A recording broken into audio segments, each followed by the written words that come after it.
Life can be so unpredictable. Joys and sorrows, beautiful blessings and distressing difficulties can come unexpectedly. Our life's dreams and plans can change in an instant. We all know this to be true. So how can we find peace amid such turbulence? Horatio Spafford knew something about life's unexpected challenges. He was a successful attorney and real estate investor who lost a fortune in the Great Chicago Fire of 1871. Around the same time, his beloved 4-year-old son died of scarlet fever.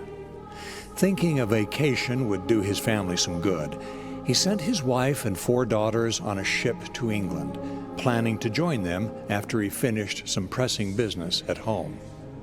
However, while crossing the Atlantic Ocean, the ship was involved in a terrible collision and sunk.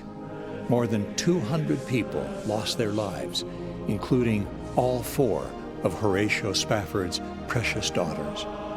His wife Anna survived the tragedy. Upon arriving in England, she sent a telegram to her husband that began, "Saved alone. What shall I do?" Horatio immediately set sail for England. At one point during his voyage, the captain of the ship, aware of the tragedy that had struck the Spafford family, summoned Horatio to tell him that they were now passing over the spot where the shipwreck had occurred. As Horatio thought about his daughters, words of comfort and hope filled his heart and mind. He wrote them down, and they have since become a well-beloved hymn. When peace like a river attendeth my way, when sorrows like sea billows roll, whatever my lot, thou hast taught me to know, it is well with my soul. Perhaps we cannot always say that everything is well in all aspects of our lives. There will always be storms to face, and sometimes there will be tragedies. But with faith in a loving God and with trust in His divine help, we can confidently say, it is well with my soul.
In the middle of a frigid, snowy night in 1799, George Washington woke his wife and told her that he felt ill. She noticed that his breathing was labored and his voice was faint. Concerned about her husband, Mrs. Washington offered to go for help, but he insisted that she wait until morning. It was discovered that General Washington had a serious throat infection and would likely not survive. As people at Mount Vernon tried desperately to relieve the general's pain and save his life, Washington noticed that one of his attendants seemed particularly anxious. He looked into the man's worried eyes and gathered the strength to say, as clearly as he could, "Don't be afraid."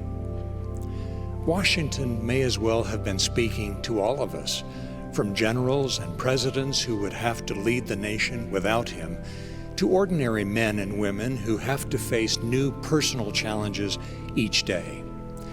To be sure, there was reason to be afraid on the day George Washington died, and fearful experiences certainly lay ahead for the country he loved. But there was also reason to be courageous. Perhaps the most inspiring of these was the example of Washington himself.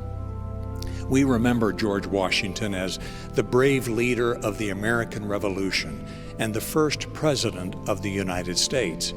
He was the first person to sign the Constitution and is considered the father of the country.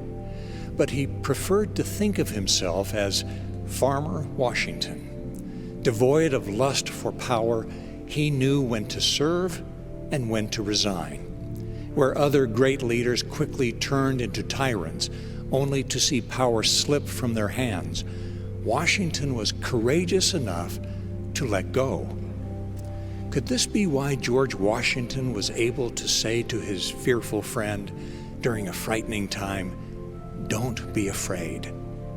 We honor Washington and other great presidents for the good things they do for the country, for leading with courage and letting go with courage. We don't know what the future holds, but if we are committed to doing the right thing, we can step forward confidently and say to others who might be fearful, "Don't be afraid."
Nathan Hale was a school teacher fresh out of college, teaching in a one-room school in New London, Connecticut, when the American colonies went to war against the British in 1775.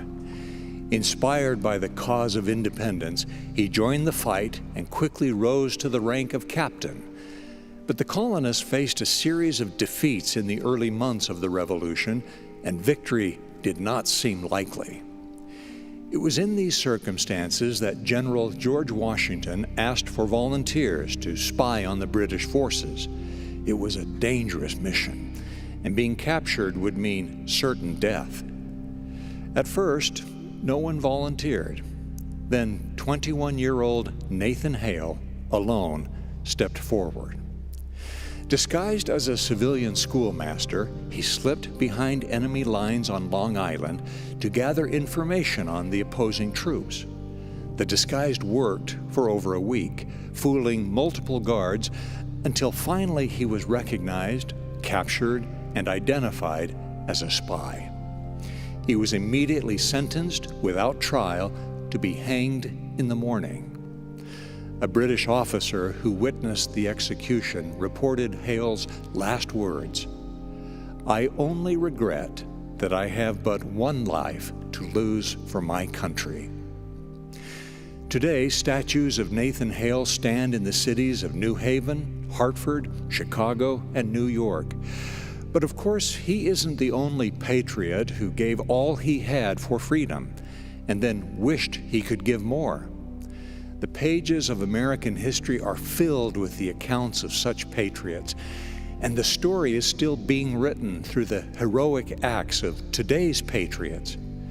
Nathan Hale's dying words expressed what many of us feel, that freedom is as precious as life itself, and the opportunity to defend those freedoms is an honor and a privilege, even if it is also a sacrifice. As we celebrate Independence Day, we pay tribute to the long line of brave patriots, past and present, who left the comforts of home, volunteered in the face of danger, preserved and protected our freedoms, and added richness to the American story. We will never forget their sacrifice.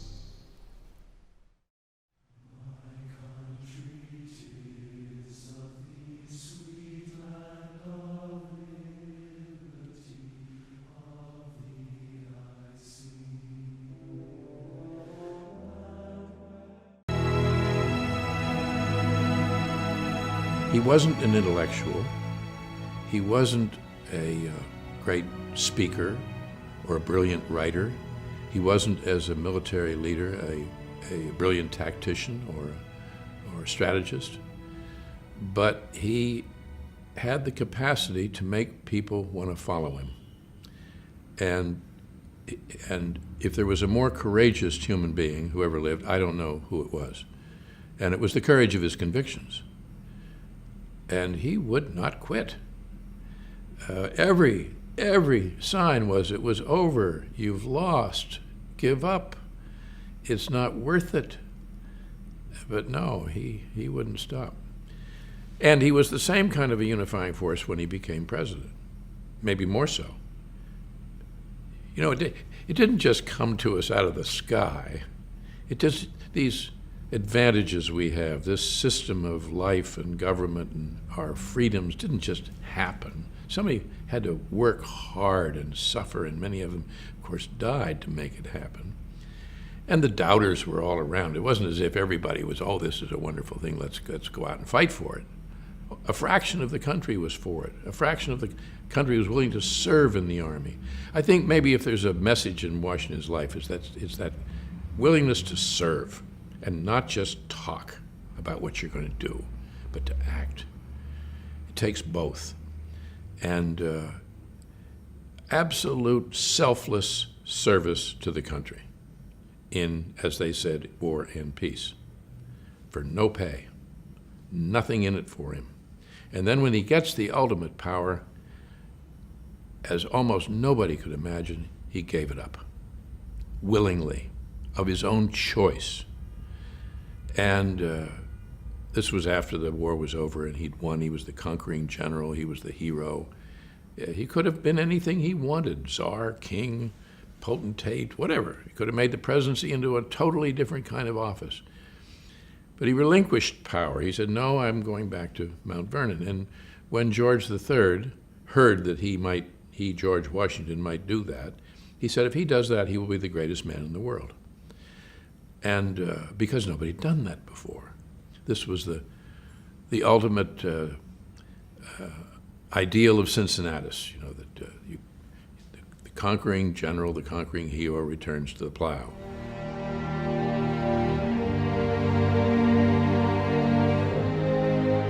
Well, when the British arrived in the lower bay of New York Harbor, and when they came up into the bay with a force of ships, it was the largest single armada ever seen in the 18th century. Largest armada ever sent forth to suppress another people in another part of the world in all of history up until then. There had never been anything like it, and they landed 32,000 troops on Staten Island, which was more than the entire population of the largest city in the colonies, which was Philadelphia. And when they came ashore at Long Island, they defeated our army. The largest battle of the Revolutionary War was fought on Long Island, and it was a disaster. And the retreat that followed was brilliant. They escaped at night from Long Island, from Brooklyn Heights, which was sort of the Dunkirk of the Revolution. A masterful demonstration of leadership on Washington's part, because an orderly retreat, even for an experienced army, is the most difficult maneuver to make. And to make it with an inexperienced army at night across the East River, which isn't a river at all but a tidal estuary, was almost beyond imagining. And again, the British woke up the next day, as they had in Boston, to discover the guns on Dorchester Heights, to discover that this army they were chasing had vanished. Now, it was brilliant and it was masterful, but you don't win wars by retreating, and that's all they did for the rest of that year was retreat. And the army kept getting smaller and smaller. By the time they were down in New Jersey, getting close to the Delaware River, the size of Washington's army was only about 5,000, and probably only 3,000 of those men were fit for duty. And here comes the British juggernaut with 25,000, 30,000 men if they needed it. And that was the time that, as Thomas Paine said, that tried men's souls. And Washington managed to get across the river, and then he took stock, and people were saying, look, it's over, and we've lost. But he refused to see it that way, and so what he did, what is often what one has to do when all hope's gone, he attacked. And that's when he crossed the Delaware Christmas night and struck at Trenton and won, and then a few days later turned around and struck at Princeton and won. Now, those weren't big battles, they were engagements, but the fact that he'd won, the fact that they had defeated this foe, was of immense importance to morale all through the country, and that really was not just a turning point in the Revolution or in our history, it was a turning point in world history, because it wasn't going to be the same again after that. And that was force of character, force of something inside that man and those people around him, Nathaniel Greene and Henry Knox, John Glover and others like that, and the men in the ranks, who were few, and they had no adequate clothing, and then some of them had no shoes, and men died. Men froze to death that night on the march to Trenton, just dropped dead from exposure in the army, on the march. And he held it together. It's amazing. And here was a man who too few people understand, loved interior decoration, loved architecture, loved landscape design, was an avid agriculturalist, as they called it then, who was fastidious about his clothing, his appearance. He had all kinds of human traits that are extremely interesting and revealing. Everybody says he was a fox hunter. Well, what kind of a fox hunter was he? He was the kind of fox hunter that was out there at the front, as close to the hounds as you could get. Very dangerous place to be. And who would not give up. He would fox hunt for 7, 8 hours until they'd got the fox. He just was that kind of a person, tenacious. Well, you know, if you're going to be in a fight, that's a good kind of leader to have. And of course, we have always, as I suppose every nation and people have in all time, we admire that kind of leadership and courage, and particularly if it's in a cause that's just and a cause that's far beyond his own self-aggrandizement or enrichment of any kind.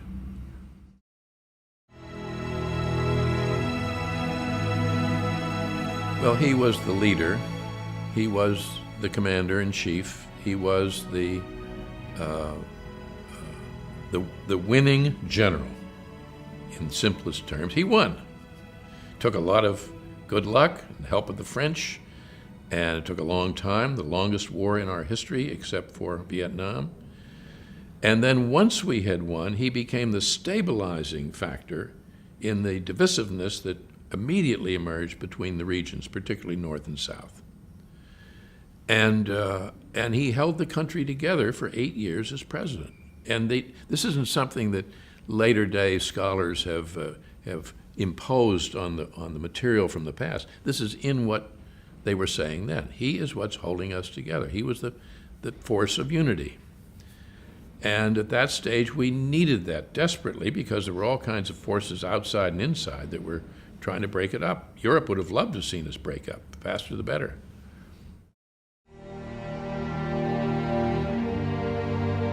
One of the lessons of any great creative effort is that it takes all kinds of people to make it happen.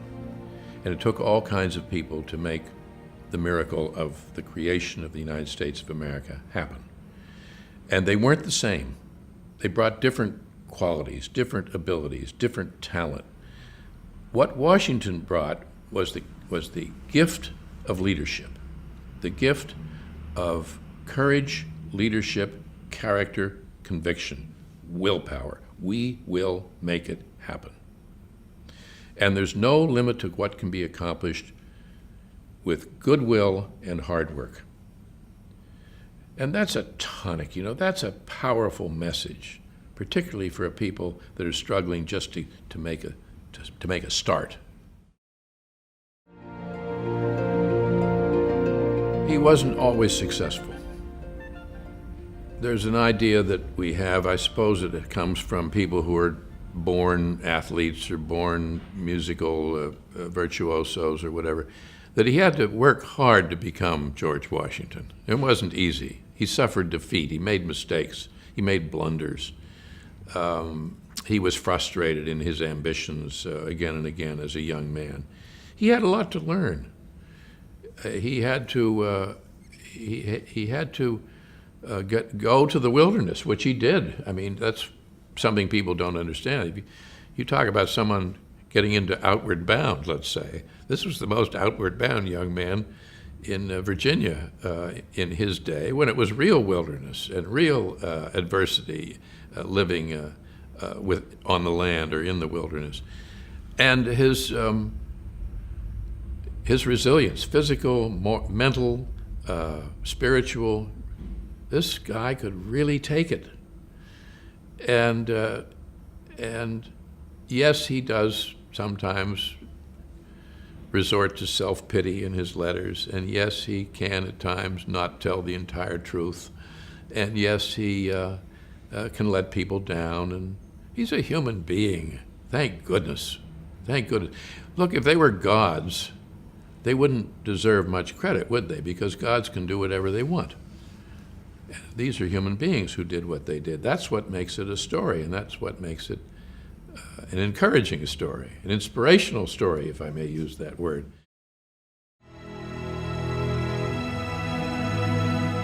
I don't believe much in ranking presidents.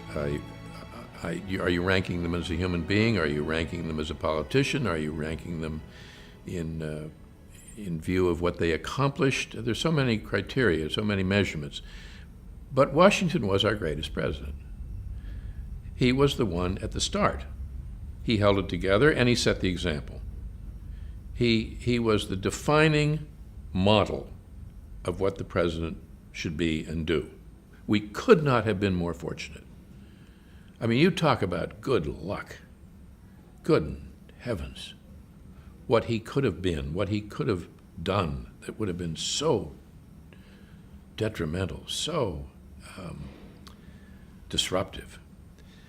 And now Lincoln's great gift was a gift of soul, a depth of soul, and once again he held the country together and fought a war successfully to free people from bondage.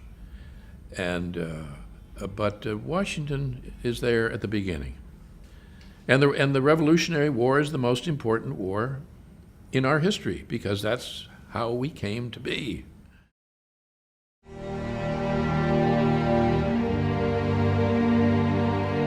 Well, that's, of course, a very subjective question. It's personal. I think what he reminds us is that public service to the country, the willingness to serve is what makes it work.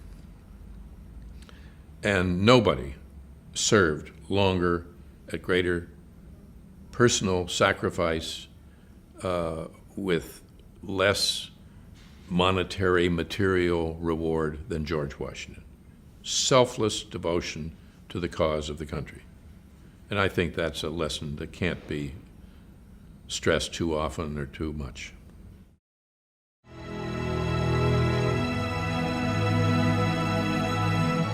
He held the country together, held the cause together, and did so in a way that sets an example for behavior as a citizen that we can all learn from, and that his picture really should be, along with Abraham Lincoln, back in every schoolroom, as it used to be.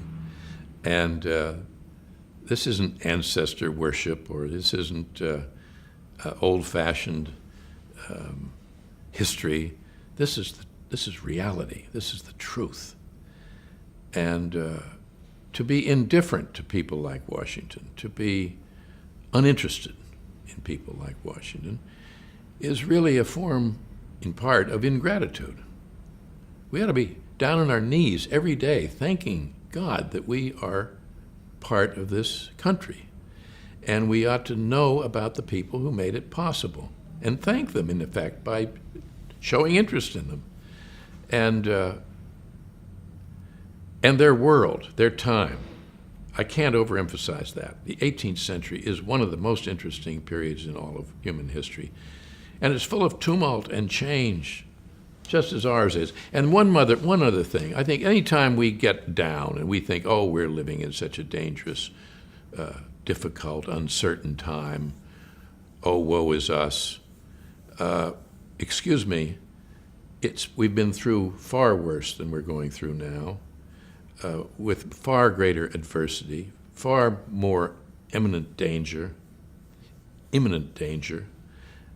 We have suffered more.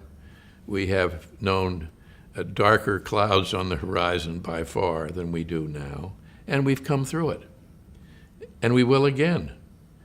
And let's draw from that example, draw strength from history. History is a source of strength and should be. And Washington, of course, individually as a human being and as a figure in history, is one of the protagonists of our story, is a particularly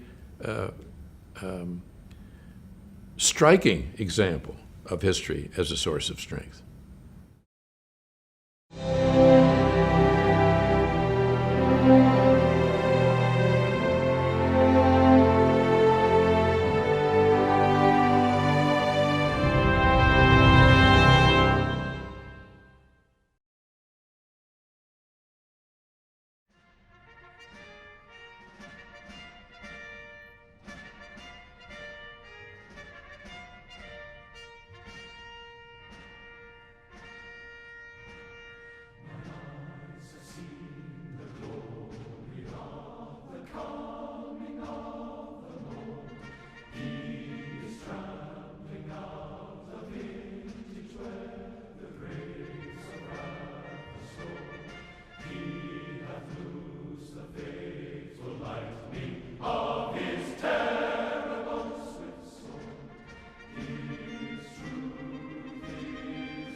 Not long ago, an elite high school tennis team competed in the state championship tournament. Even though many members of the team were favored to win their individual matches, 6 of the 7 were defeated in various rounds of tournament play. It seemed that the team would surely lose its first-place rank. But when all the points were added, the team ended up winning the state title. Despite the individual losses, the team, together, earned enough points to win the championship. The biggest victories in life are won more often by teams than by individuals. Think of the pivotal moments that changed the course of human history. Almost never were they accomplished by someone working alone. That is certainly the story of our nation's founding. It's a story of people uniting for a cause greater than themselves, people sacrificing personal glory for the greater good, and people thinking less about their own success and working toward a collective triumph. Today, as we celebrate the founding of our nation, we remember not just the prominent players of history, but also the teams of freedom lovers who laid the foundation of this great nation. Most members of that team did not end up in history books, but the cause of freedom would have been weaker without them. In a sense, we are all members of that same team today. There remain victories to be won, freedoms to be preserved and strengthened. And as in the past, our team, our nation, must work together to succeed. A commitment to the general welfare helps us in our individual losses and can bring us together to solve our deepest problems. Considering the common good is the best way to find common ground, even with those who don't agree with us or who are different from us. We rightly value independence, but it's good to remember, even on Independence Day, that it was a team of brave men and women who secured life, liberty, and the pursuit of happiness for each of us. Truly, it's this unique mix, a diverse team working together, that makes our nation great. We win best when we win together as a team.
acquaintance of mine left a small southern Utah town to travel east.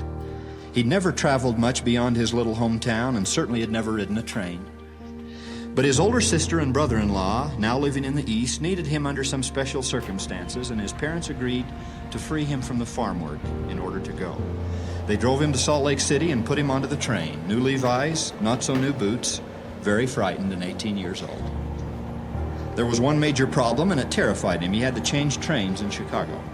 His sister had written, carefully outlining when the incoming train would arrive and how and when and where he was to catch the outgoing line, but he was still terrified. And then his humble, plain, sun-scarred little father did something no one in this room should ever forget.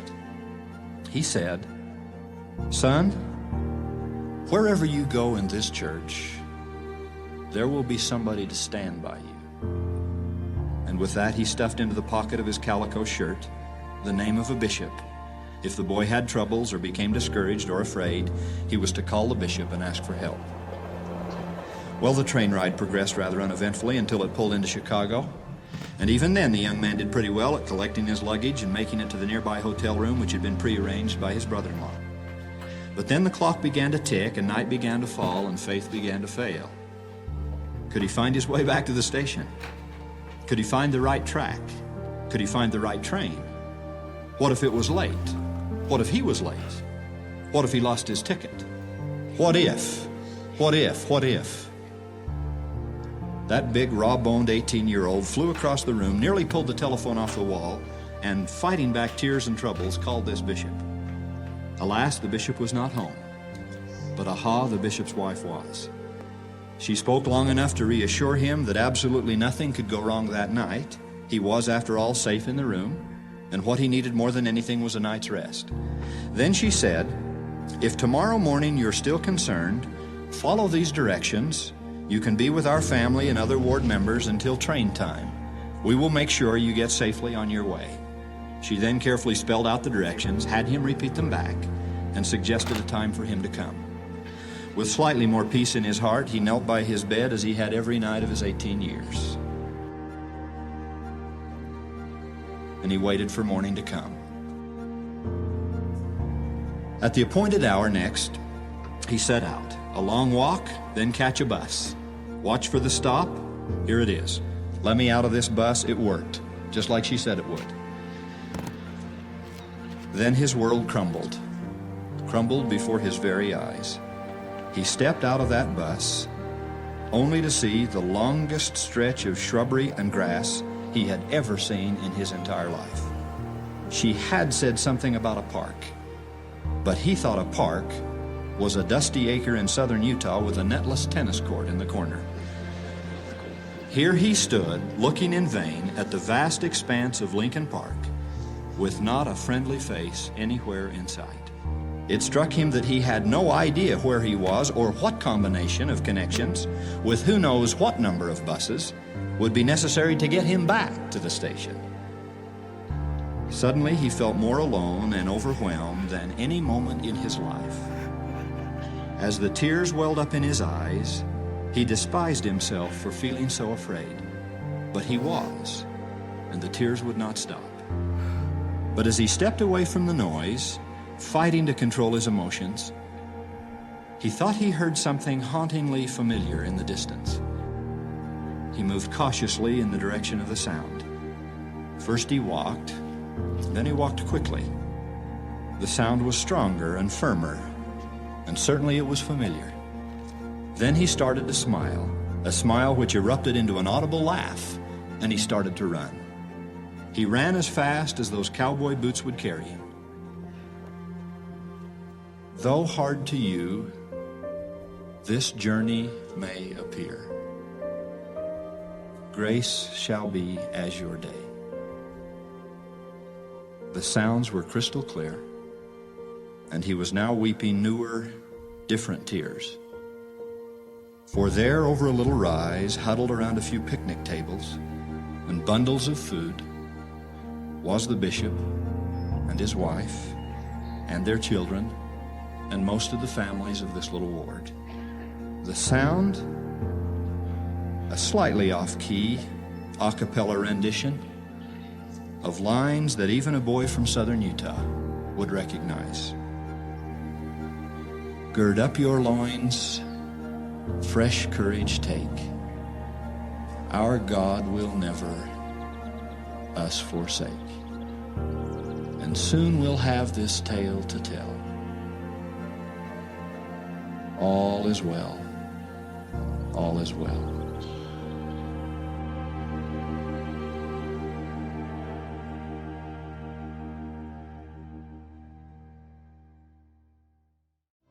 You have done all I have asked you to do and more. But your country is at stake. Your wives, your homes, and all you hold dear. You have worn yourselves out with fatigues and hardships. If you will consent to stay 1 month longer, you will render that service to the cause of liberty and to your country, which you can probably never do under any other circumstance. Again the drums rolled, and this time the men began stepping forward. God Almighty, wrote Nathaniel Greene, inclined their hearts to listen to the proposal, and they engaged anew.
The flag of the United States has flown on the earth and the moon, on the home front and the battlefront, in conflict and in peace.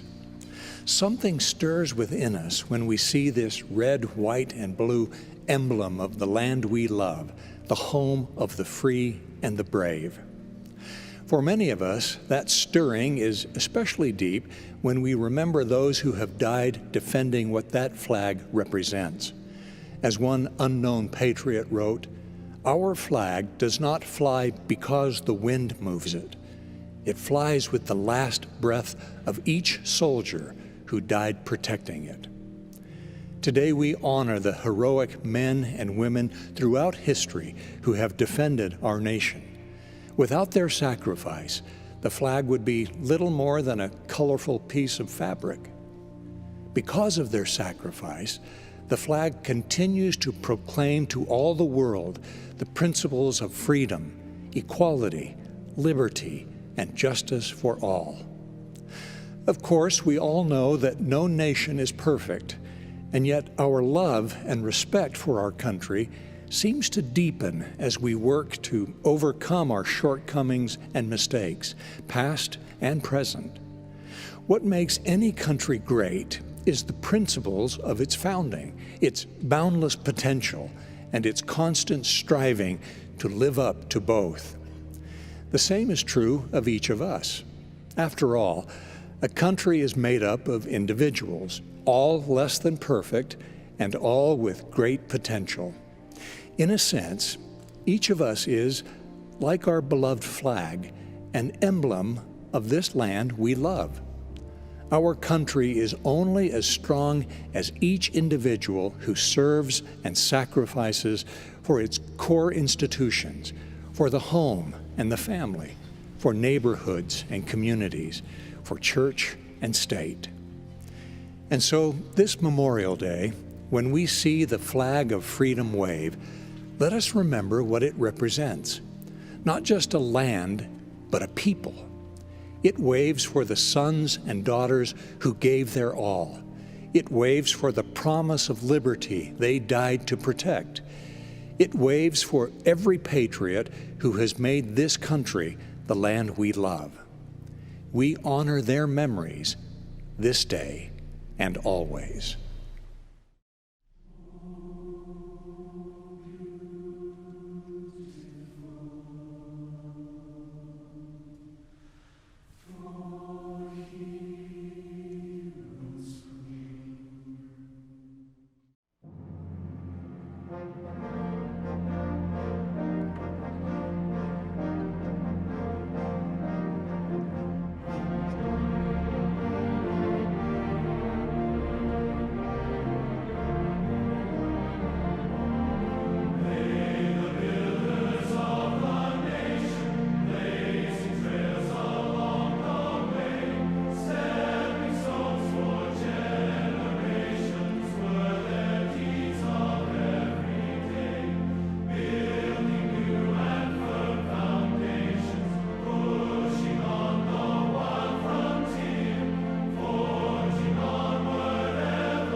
Sometimes life's most difficult problems can be solved in the most unexpected ways. In fact, even when a situation seems downright hopeless, a little resourcefulness and ingenuity can lead to surprising solutions. This truth was illustrated in dramatic fashion during the American Revolution, when a fledgling nation struggled to assert its independence against one of the great military powers of the time. What the American soldiers lacked in training and resources, they made up for with determined ingenuity. One great example of that ingenuity took place not far from here, near what is now the campus of the United States Military Academy at West Point. During the Revolutionary War, this bend in the Hudson River became a key point of defense. They knew that if they could defend the river, they could defend themselves. So to prevent British ships from passing, they blocked the waterways with every obstacle they could think of: logs, underwater spikes, and even sunken vessels. The revolutionaries didn't have a lot of resources, but it just so happened that only a few miles from West Point was one of the largest iron deposits in the world. They determined to use the iron to make a massive chain and stretch it from bank to bank to make the river impassable. Under the direction of General George Washington, in a manufacturing feat that would be remarkable even by today's standards, they built a 500-yard chain in just 6 short weeks. Each link in the massive chain was 2 to 3 inches thick and 2 to 3 feet long. Men worked on 7 forges and 10 welding fires around the clock to complete the 65-ton chain and place it underwater. The huge chain held and effectively blocked passage on the Hudson River for the rest of the war. Now memorialized here at West Point, this piece of the chain reminds us of the ingenuity and determination of those early patriots. It is also a reminder that when we have our own personal waterways to defend, when we face our own insurmountable odds, we can find safety and strength in doing our best with what we have, in working with resourcefulness and ingenuity to find solutions to our most difficult problems.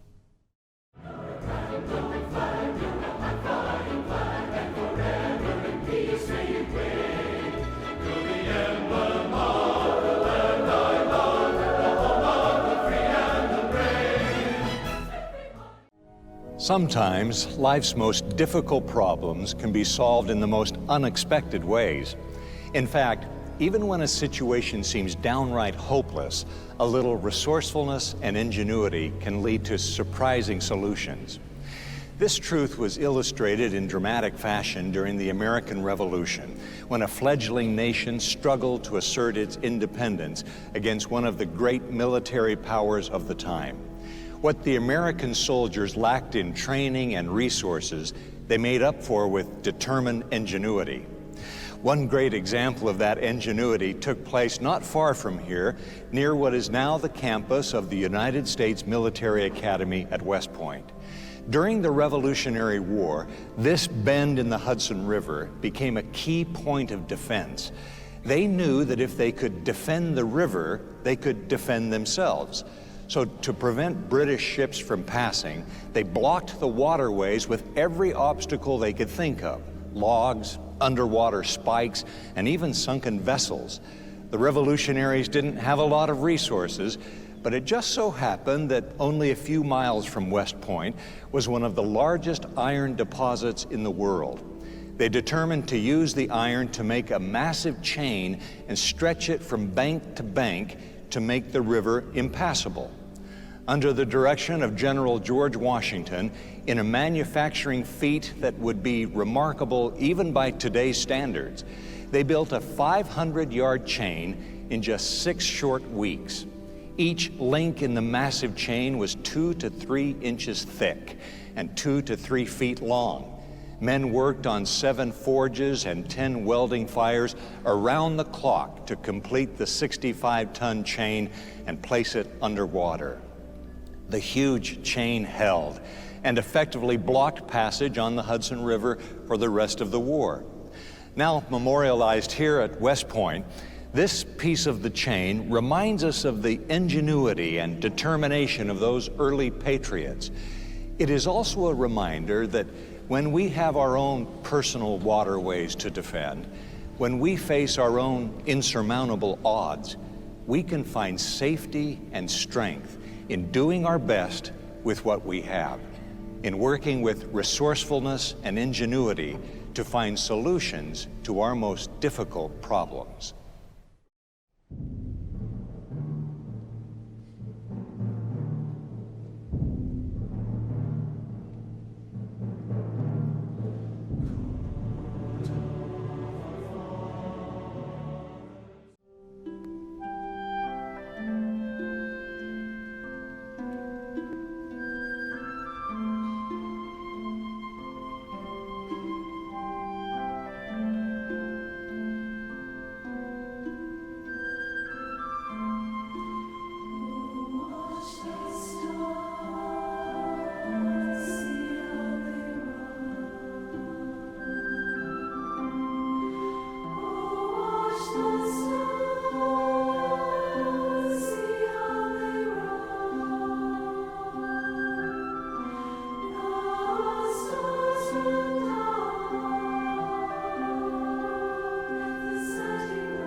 Most of us clearly understand that the atonement is for sinners.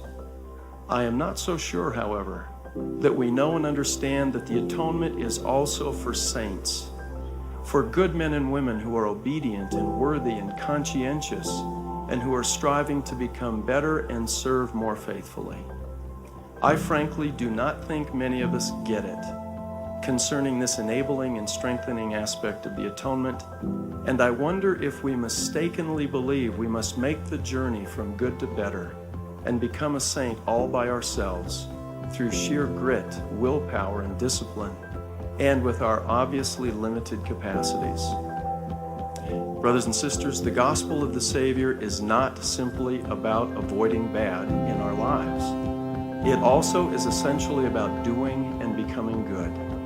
And the atonement provides help for us to overcome and avoid bad, and to do and become good. There is help from the Savior for the entire journey of life, from bad to good to better, and to change our very nature. There is no physical pain, no anguish of soul, no suffering of spirit, no infirmity or weakness that you or I ever experienced during our mortal journey that the Savior did not experience first. You and I, in a moment of weakness, may cry out, "No one understands, no one knows." No human being perhaps knows, but the Son of God perfectly knows and understands. He has perfect empathy and can extend to us his arm of mercy in so many phases of our life.